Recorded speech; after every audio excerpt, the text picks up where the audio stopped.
जय हिंद everyone, welcome to online class of Shri Ram public school. Dear student, मैं अल्पना पांडे आज आपको आपकी हिंदी फर्स्ट का पाठ 7 पढ़ाएंगे, जिसका नाम है क्या निराश हुआ जाए। यह एक निबंध है और इसके लेखक हैं हजारी प्रसाद द्विवेदी जी, जो कि आधुनिक काल के कवि थे। ठीक है, और इनका जन्म 19 अगस्त 1907 ईस्वी को हुआ था। ये एक लेखक थे, आलोचक थे तथा प्राध्यापक थे। राष्ट्रीयता इनकी भारतीय थी और यह हिंदी निबंधकार के साथ साथ आलोचक और उपन्यासकार भी थे। तो आइए इनका हम जीवन परिचय अब पढ़ते हैं। हजारी प्रसाद द्विवेदी हिंदी निबंधकार, आलोचक और उपन्यासकार थे। आचार्य हजारी प्रसाद द्विवेदी का जन्म श्रावण शुक्ल एकादशी संवत 1964 तदनुसार 19 अगस्त 1907 ईस्वी को उत्तर प्रदेश के बलिया जिले के आरत दुबे का छपरा ओझवलिया नामक गांव में हुआ था।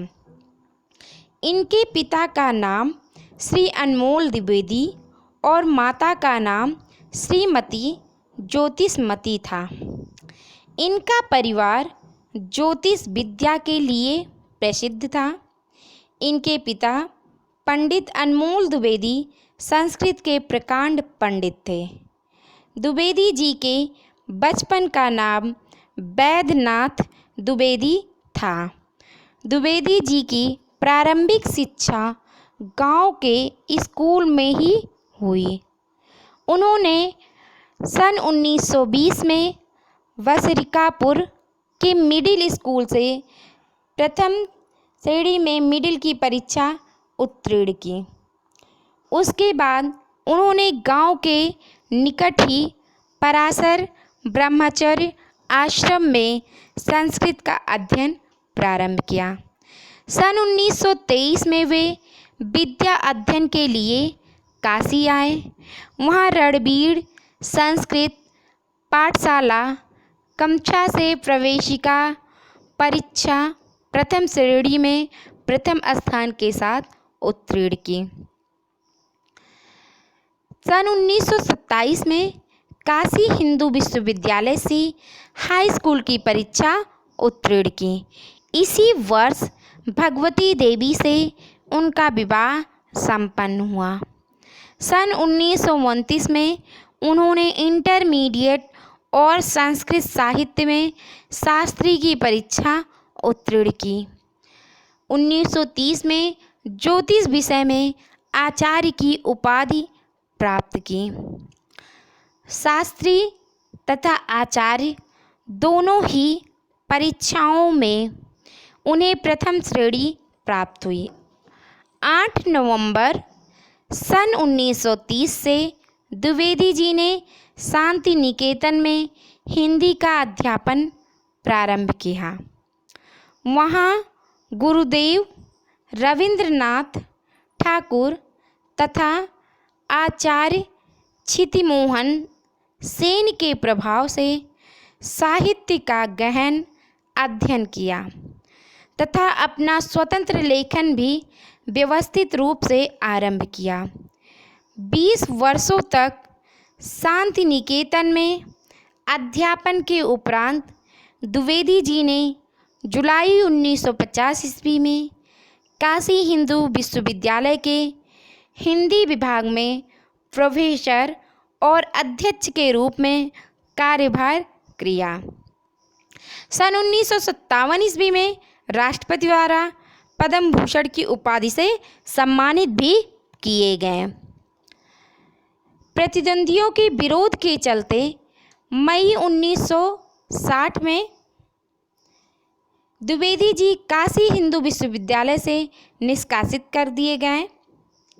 जुलाई 1960 से पंजाब विश्वविद्यालय चंडीगढ़ में हिंदी विभाग के प्रोफेसर और अध्यक्ष रहे।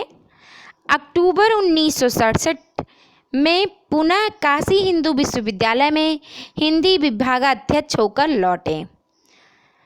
मार्च 1968 में विश्वविद्यालय के रेक्टर पद पर उनकी नियुक्ति हुई और 25 फरवरी 1970 को इस पद से मुक्त हुए।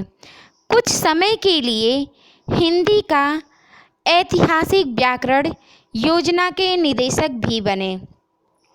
कालांतर में उत्तर प्रदेश हिंदी ग्रंथ अकादमी के अध्यक्ष तथा 1972 से आजीवन उत्तर प्रदेश हिंदी संस्थान लखनऊ के उपाध्यक्ष पद पर रहे। सन 1973 ईस्वी में आलोचक पर्व निबंध संग्रह के लिए उन्हें साहित्य अकादमी पुरस्कार से सम्मानित किया गया। 4 फरवरी 1979 ईस्वी को 4 फरवरी सन 1979 को पक्षाघात के शिकार हुए और 19 मई 1979 को ब्रेन ट्यूमर से दिल्ली में उनका निधन हो गया। द्विवेदी जी का व्यक्तित्व बड़ा प्रभावशाली और उनका स्वभाव बड़ा सरल और उदार था। वे हिंदी, अंग्रेजी, संस्कृत और बांग्ला भाषाओं के विद्वान थे। भक्तिकालीन साहित्य का उन्हें अच्छा ज्ञान था। लखनऊ विश्वविद्यालय ने उन्हें डी लिट की उपाधि देकर उनका विशेष सम्मान किया था। हिंदी साहित्य के लिए उनके अवदान अविस्मरणीय हैं। आइए बच्चों, अब उनकी रचनाएं देखते हैं। तो उनकी कुछ आलोचनात्मक रचनाएं जो निम्न हैं। सूर साहित्य 1936 ईस्वी में, हिंदी साहित्य की भूमिका 1940 ईस्वी में, प्राचीन भारत के कलात्मक विनोद 1952 ईस्वी में, कबीर 1942 ईस्वी में, नाथ संप्रदाय 1950 ईस्वी, हिंदी साहित्य का आदिकाल 1952 ईस्वी, आधुनिक हिंदी साहित्य पर विचार सन 1949 ईस्वी, साहित्य का मर्म 1949 ईस्वी, मेघदूत एक पुरानी कहानी 1957 ईस्वी, लालित्य तत्व 1962 ईस्वी, साहित्य सहचर 1965 ईस्वी, कालिदास की लालित्य योजना 1965 ईस्वी, मध्यकालीन बोध का स्वरूप 1970 ईस्वी, हिंदी साहित्य का उदय और विकास 1952 ईस्वी, मृत्युंजय रविंद्र 1970 ईस्वी, सहज साधना 1963 ईस्वी।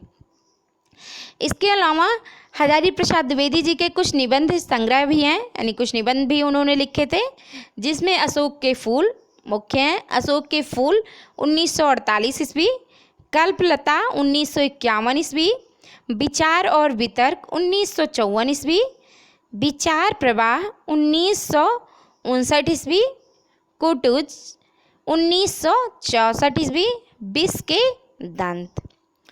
कुछ उनके उपन्यासकार भी हैं हजारी प्रसाद द्विवेदी के, जैसे कि ये बाणभट्ट की आत्मकथा 1946 ईस्वी, चारुचंद्र लेख सन 1963 ईस्वी, पुनर्वा सन 1973 ईस्वी, अनाम दास का पोथा सन 1976 ईस्वी।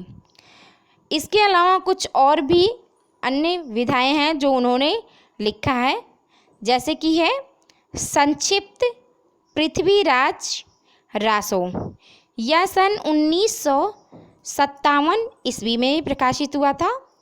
संदेश राशक सन 1960 ईस्वी में प्रकाशित हुआ। सिख गुरुओं का पुण्य स्मरण, यह सन 1979 ईस्वी को हुआ था। महापुरुषों का स्मरण सन 1977 ईस्वी में हुआ था। तो बच्चों, ये तो थी हजारी प्रसाद द्विवेदी की रचनाएं। ठीक है, आज हम बस यहीं तक पढ़ेंगे। इसके आगे का पाठ को हम अपने नेक्स्ट वीडियो में पढ़ाएंगे। आपको हजारी प्रसाद द्विवेदी का जीवन परिचय लिखना है और याद करना है। Thank you and have a nice day.